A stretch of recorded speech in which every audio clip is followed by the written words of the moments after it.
Hey, welcome back to day 3, I think it is, of Project Me. And it's been a few days. Last 2 days I have been really busy with coursework and university and studies, and on top of that everything else I do outside of school. So I didn't have time. It has been weighing on me actually. I do feel a little bit bad about not recording a video, because I know I said I would, and I knew going into this that wouldn't always be possible, but I would have liked to do it every single day. But of course that's not entirely realistic. So I need to be kind on myself for not living quite up to the standard I had envisioned, even though I articulated it in a way that I wouldn't have to do it every single day. So in a way I have met the standard, but maybe not. It's a problem with me having high expectations for myself always. And so on my end, something I need to get better at certainly is lowering my expectations sometimes. Just being happy with what I have done, taking a step back, looking around and thinking, wow, I actually have done quite a bit, and just being glad of that, which is one of the reasons why I started this to begin with, so that in a year's time I can look back at these videos and think, wow, I have come a long way as a person, and just see all this growth, and have some sort of record of how much I've progressed. So I'm looking forward to that one day. But of course I have to do these videos to see that to begin with. In any case, let's just do a brief review of the last few days. So, heavy course load. Let's see, law always keeps me busy. Lots and lots of readings. And even when there's not a lot, they're very long. Which might be the problem with most of it. I have to very consciously skim read. I'm already a fast reader to begin with, but reading my normal speed is not fast enough if I want to have lots of time to do every other thing that I need to do for school. So I have to very consciously, and it takes a lot of effort, skim and speed read. And of course I miss heaps of content that I should be taking in when I do that. So it's a bit of a trade-off. Do I value my sanity, or do I value my knowledge that I accumulate?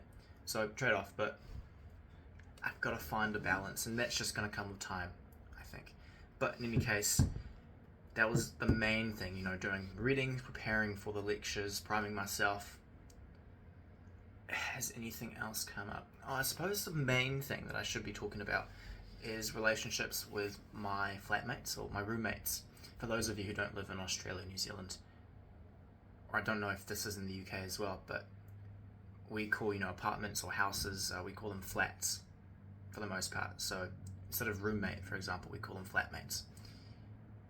So my flatmates, I live with 3 girls, by the way, and the guys are probably out there wondering, my friends ask me this all the time, why are you flatting with 3 girls?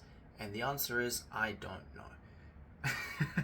I met them last year in halls of residence, which is, again, in case you don't know, it is almost like a big dorm for first year students, and it's co-ed. And so I met these 3 girls there. I really enjoy being around them.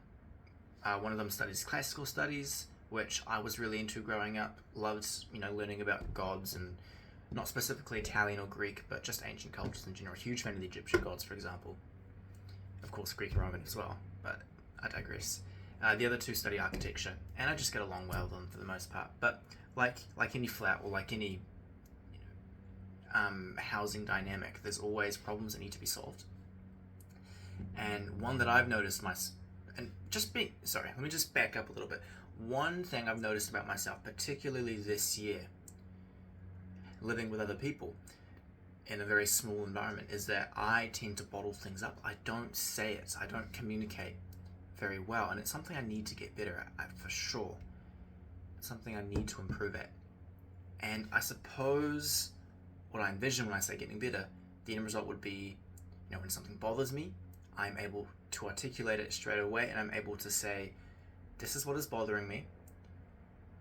This is how it makes me feel. I understand you don't want to make me feel this way. That said, let's find a solution that works. I think that's the framework that I need to set and remember, so that when these issues do come, I'm able to communicate very well, and we get these tensions out of the way. Because of course, the last thing we want is bottling things up so that eventually, it accumulates over time, and then there's like a point of no return. If you don't talk about the problem, then it just keeps existing in the background, and it's going to keep affecting you. Which is also why I'm starting this project, I suppose, to talk about my problems and get them out. Almost like a self-therapy kind of thing, force myself to process what I'm thinking and feeling, and then of course to self-reflect on it. So back to the self-reflection, well, rather back to the point of what I was saying about my flatmates, is we have some problems where, I butt heads with them a little bit. Like, for example, dinner is often very late. I like to go to bed early because I've got such a busy schedule. I wake up really early to go to class and get work done, and of course I have to sleep early to make up for that.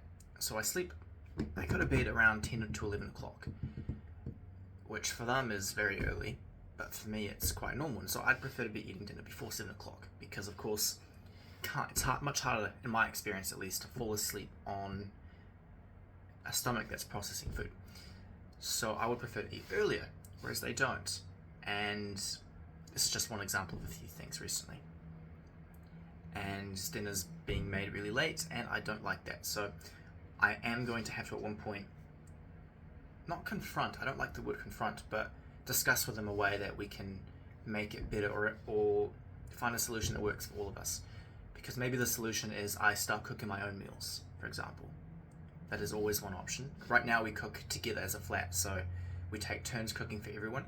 At the moment I do most of the work. I generally cook more than the others do every week, and I also generally clean up around the same amount as the others do every week, 2 times. But when I cook, I also clean up. So when the others clean up after me, it's very little, if anything, and it's usually only the dishes that they use to eat. So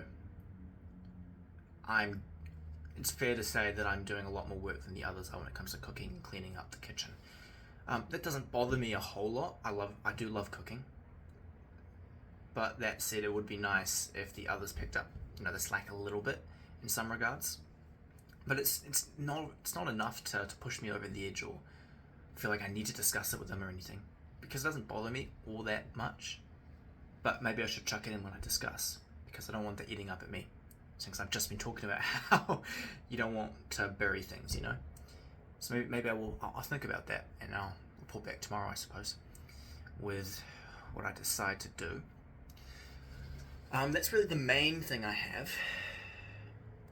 I don't think I have anything else to reflect on. I've been in a pretty decent mood the last few days, so I'm handling emotions well, I think.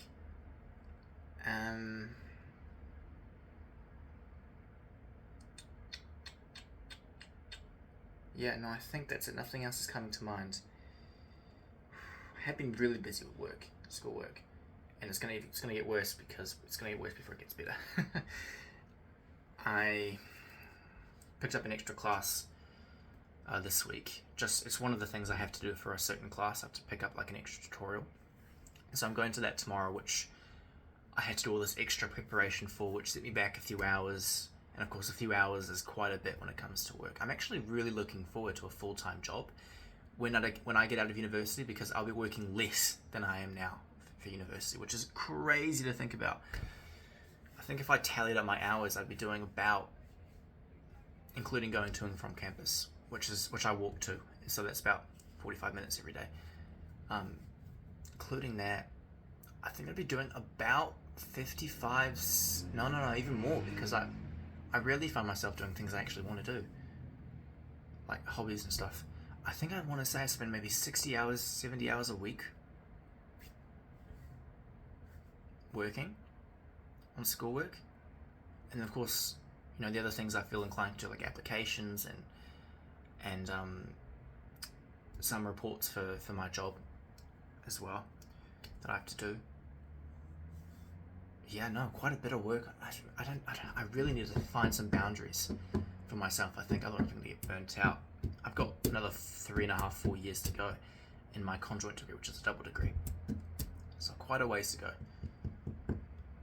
So I can't afford to get burnt out. But I digress. That's a problem to think about some other time. Let's go through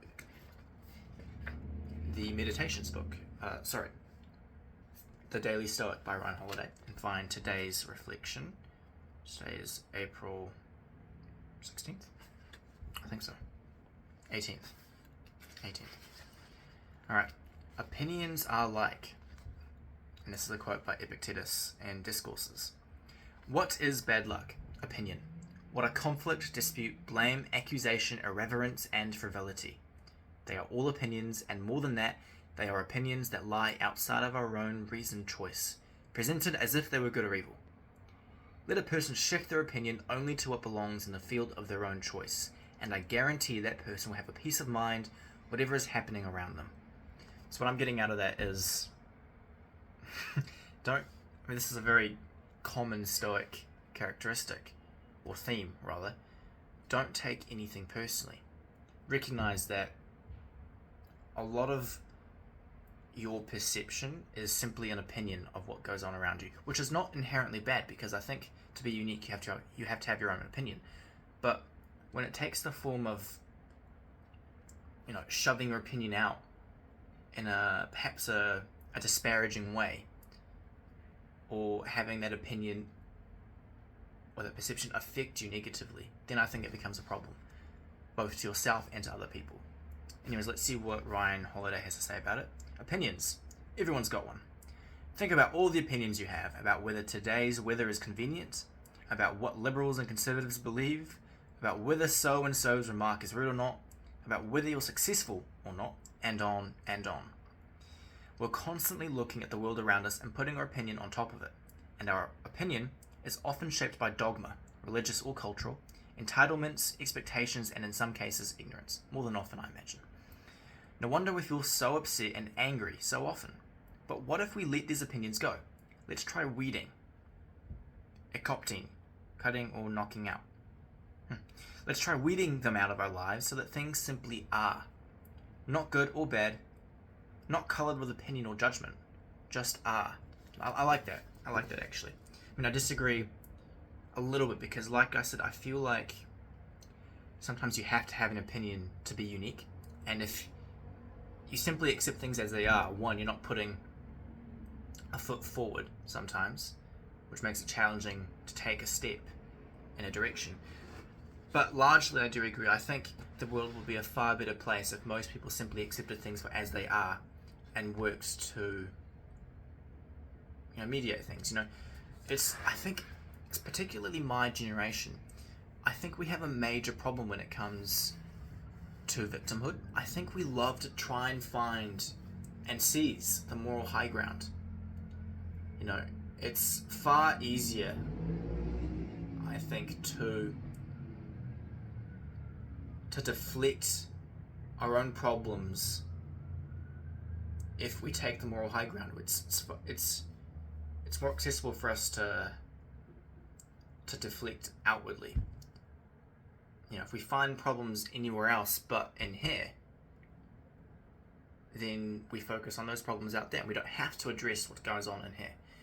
I think if more people accepted things as things are, then a lot more problems in the world would get addressed. It doesn't matter why it happened 20 years ago. It matters what's being done now. How am I going to react to this now?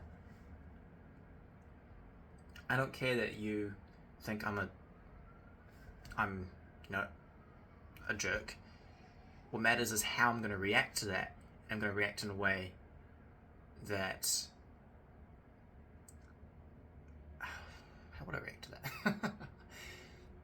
I would react in a way that lets them know they're entitled to their opinion, and that their opinion means nothing to me, I suppose. I'd walk away. But anyways, that is our daily update. That is our self-reflection, and that is our daily meditation on wisdom. And last but not least, gratitude. Let's see. Despite my problems with my flatmates, I am very grateful that I have them in my life. I do love them very much. And I am grateful that I'm living with them. They are really good people. And I'm glad of that. Secondly, I haven't called mum and dad today. I probably should. Really grateful to have mum and dad in my life. They I recognise that I come from a place of privilege, having mum and dad, well, just having them in general to begin with, which is more than a lot of people can say, unfortunately, and two, that they have been very supportive in what I do. And sometimes it's easy to take that for granted, or find the disagreement, highlight the disagreement, make it obvious. But I think by and large, mum and dad have been fantastic, and really grateful to have them. Or rather, really grateful to be born to them. It's not like I have them by choice in a way, even though I do, I suppose, to some degree. And lastly,